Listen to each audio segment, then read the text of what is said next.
The problem that was there was bigger before the constitution, because we had very constricted space for citizens to engage in governance and development processes. But then in 2010 came in the new constitution, which opened up spaces in the name of county governments and also institutions within it. The constitution also made it very clear that citizens ought to participate in budget decision making. While we were still grappling with the challenges of participation in the budget process, so we decided to have a model starting at the county level. At the ward level, we engaged the community in a dialogue, and they were able to select more individuals who could be trained in the budget process. And those are the people we called budget champions. 2 years after devolution, through kwa sababu SEDGG na IBP walikuwa na eneza civic education all over the county, tukagundua kuwa kuna kitu inaitwa public participation. Mostly kumbe kila kijiji ama kila ward huwa inaendaga kwa public participation wakipeleka matakwa zao. Kwa hiyo mafundisho ambayo SEDGG wametupatia ni kuanzia 2016 hadi sasa. Hiyo ni mafundisho tosha ambayo mimi kama mimi binafsi naweza nikaita wamama wenzangu ama wanakijiji nikawaelimisha kuhusiana na ugatuzi. One of the things we said we are going to do is lift these budget champions to the level where we are in terms of understanding the budget process. We reached out to International Budget Partnership, and we agreed on a partnership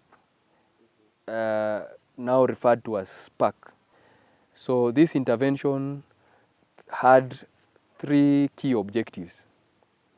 Number 1, comprehensive understanding or comprehensive knowledge of the public finance management cycle.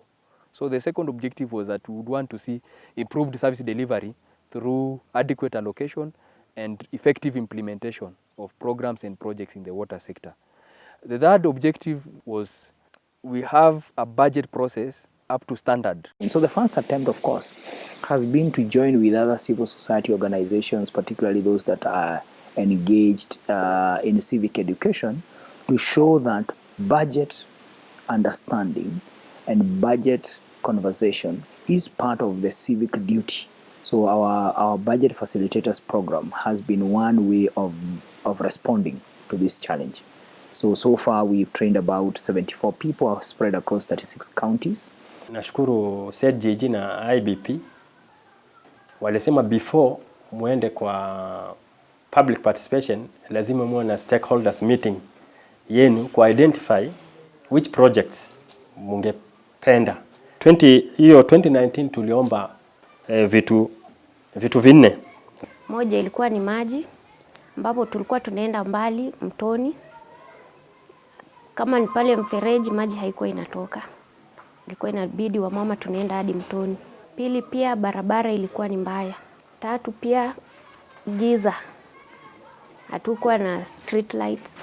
Na vile vile shule hasa za chekechea yani ECD hazikuwa za kufurahisha.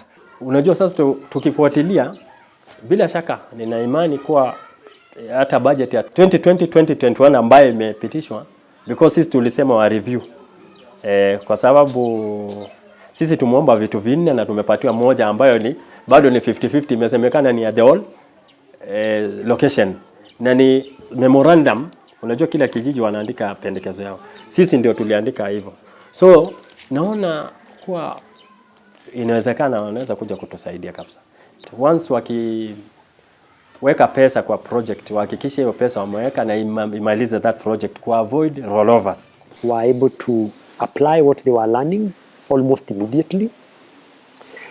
But number 2, I think there is value when people realize that certain things that often look complex were now within their reach in terms of engagement and understanding. And so the budget champions model quickly picked up, and in all the 4 rounds of capacity building that we've done, now the budget champions model has become a central piece of that work. Kenye inani motivate ni venye ninaona hiyo kazi at least venye niko included, kuna venye naweza kusukuma, kuna venye naweza kutoa voice, kuna venye naweza kucomment. The people of Baringo now understand budgets. They know their priorities. And therefore, if you know priorities and you understand how a budget is made, then you know what to do to get resources. There are champions in every sub-location. These are the people who drive the agenda. And that there's no friction, so much friction between wananchi and the government, unlike the previous times whereby the meeting would become so hot until even you postpone to another day. Yeah. So nowadays you reach consensus very quickly because the champions are there. They come and you arrive at consensus very quickly, and you don't waste a lot of time. Distribution and prioritization of projects, we don't have much problems nowadays. The feedback in terms of project implementation is very timely, and it has ensured we have value for money in terms of the projects that we are doing. So that is the model that we've tried to bring citizens to the center of it. Yeah, and if you ask me now, in every ward there is a mass of individuals that are led by our budget champions who know what happens next. For me, success, in fact, will be if they engage that third tier. If budget champions now in their communities are engaging with those community members, we will have made a big move in capacity building. We want to highlight that government has been very responsive in trying to hear our voice, that we want to reach where the citizen is.